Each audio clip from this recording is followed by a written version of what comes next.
पर बहुत विस्तार से चर्चा करने की आवश्यकता है। अभी उतना समय नहीं है, लेकिन हम सूत्रवत कहेंगे कुछ बात। विद्यार्थी समूह है, किसान समूह है, युवा समूह है। समूह मतलब ये हित, ये अपने आप में हित समूह है। हित समूह का आंदोलन अपने तात्कालिक हितों को लेकर के होता है। आंदोलन को विस्तारित करने के लिए बड़े लक्ष्य की जरूरत होती है।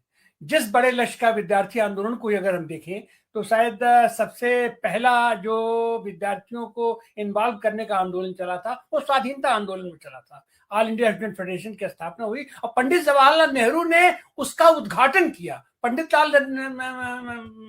जवाहरलाल नेहरू उसका नेतृत्व करने के लिए नहीं गए, अपना उन्होंने विद्यार्थियों को दे दिया।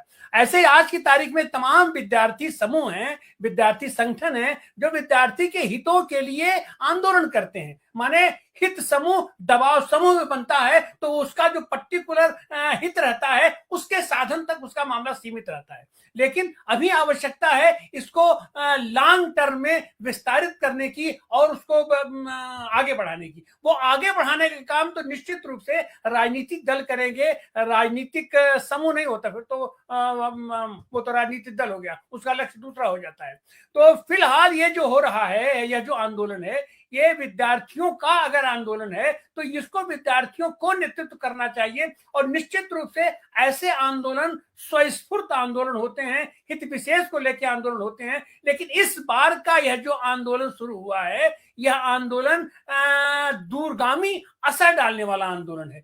विद्यार्थी आंदोलन, विद्यार्थी के पास उतनी साधन नहीं होता है, उतना सुविधा नहीं होता है, और एक तरीके से ये परजीवी समूह है। तो इसके आंदोलन और कोई भी आंदोलन लंबा चलने के लिए उसके लिए लंबे साधन की आवश्यकता होती है, लंबे धैर्य की आवश्यकता होती है, लंबे लक्ष्य पूर्ति के लिए उस तरीके। तो विद्यार्थी आंदोलन उस तरीके का लक्ष्य लेकर के उतना लंबा नहीं चल सकता है। इसकी तात्कालिक मांग है और जो ये सामने दिखाई पड़ रही है कि शिक्षा में आमूल चूल परिवर्तन होना चाहिए। अगर इसका सबसे बड़ा लक्ष्य होना चाहिए दीर्घकालिक, तो ये केवल यही हो सकता है कि शिक्षा में आमूल चूल परिवर्तन होना चाहिए और हम जो शिक्षा ले रहे हैं इसके अनुरूप हमें नौकरी मिलना चाहिए, हमें व्यवसाय मिलना चाहिए। और इसके लिए चूंकि यह पूरी की पूरी व्यवस्था भ्रष्ट हो चुकी है और उसका सिंबल बने हैं हमारे शिक्षा मंत्री, तो शिक्षा मंत्री को इस्तीफा देना चाहिए।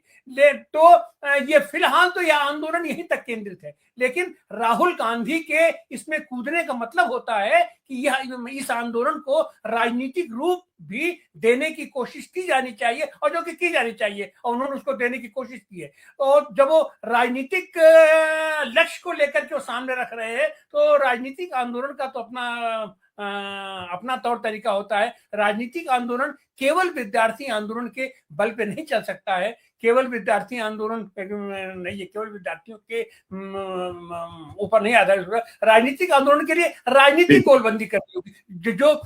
जो गोलबंदी इस समय देश में हो रही है, तो हम तो यही कहेंगे कि फिलहाल यह जो लक्ष्य विशेष को रख करके हो रहा है कि शिक्षा मंत्री कोई व्यक्ति नहीं है। शिक्षा मंत्री एक तरीके से संस्था है, एक तरीके से जो उनकी ये सबसे एक कमजोर ईंट कहा जा सकता है फिलहाल जैसे स्थितियां परिपक्व है। शिक्षा मंत्री के इस्तीफे का मतलब है कि इस सरकार के जो अभेद्य दुर्ग इन्होंने बना रखा है उसमें सेंध लगाना, और अगर यह ईंट गिरती है तो यह सरकार भी अपना भरभरा की गिर जाएगी। इसीलिए यह सरकार किसी भी कीमत पर अपने शिक्षा मंत्री का इस्तीफा नहीं लेगी और ये इंतजार करेगी, सरकार गिर जाने तक का इंतजार करेगी, और उसको रोकने के लिए इनकी पूरी व्यवस्था लग जाएगी। इसलिए छात्र आंदोलन को छात्र आंदोलन की तरीके से चलाते रहना चाहिए। हाँ, इसके दीर्घकालिक जो इसका लक्ष्य है अपना राजनीतिक पूर्ति का,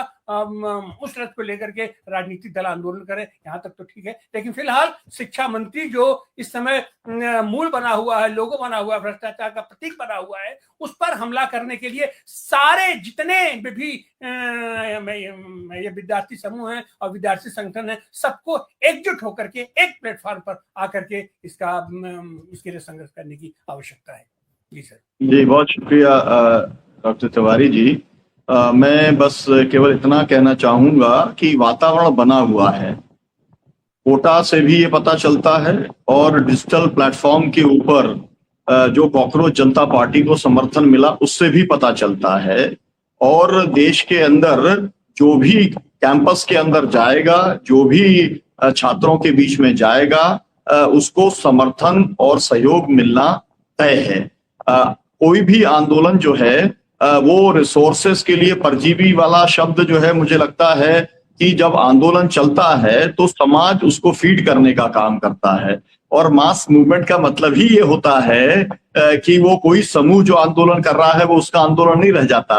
वो जब जनता का आंदोलन बन जाता है तो जनता ही उसके लिए रिसोर्सेस देने का काम करती है। लेकिन पॉलिटिकल पार्टीज की अपनी एक क्रेडिबिलिटी है। पॉलिटिकल पार्टीज के एक उतर जाने से एक अलग किस्म की विभाजन रेखा बन जाती है। तो मैं फिर से इस बात को कहूंगा कि अभी तक का अनुभव यह बताता है कि 42 के अंदर भी तमाम सारे समूह थे। केवल कांग्रेस पार्टी नहीं थी, उसमें कांग्रेस सोशलिस्ट पार्टी अकेली नहीं थी, तमाम सारे लेफ्ट के भी समूह थे, तमाम सारे नेशनलिस्ट समूह भी थे। सब लोग उतरे थे 74 के आंदोलन में, सभी तरह के समूह उतरे थे, तब उनको कामयाबी मिली थी। उस दिशा के अंदर ये आंदोलन जरूर बढ़ेगा। ये वन अपमैनशिप तक ये सीमित नहीं रहेगा। बस ये मान के चलता हूं, और मैं तो ये मान के चल रहा हूं कि धर्मेंद्र प्रधान को इस्तीफा देना ही पड़ेगा।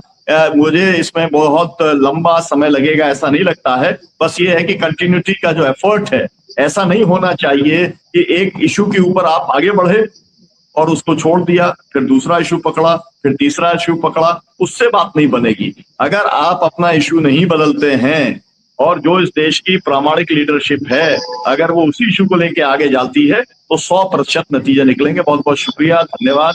दर्शकों से अपील की वजह से शेयर करें। जो छात्र नेतृत्व करने वाले हैं उन सभी की बात यहाँ पर आई है, वो पर्सपेक्टिव आई है।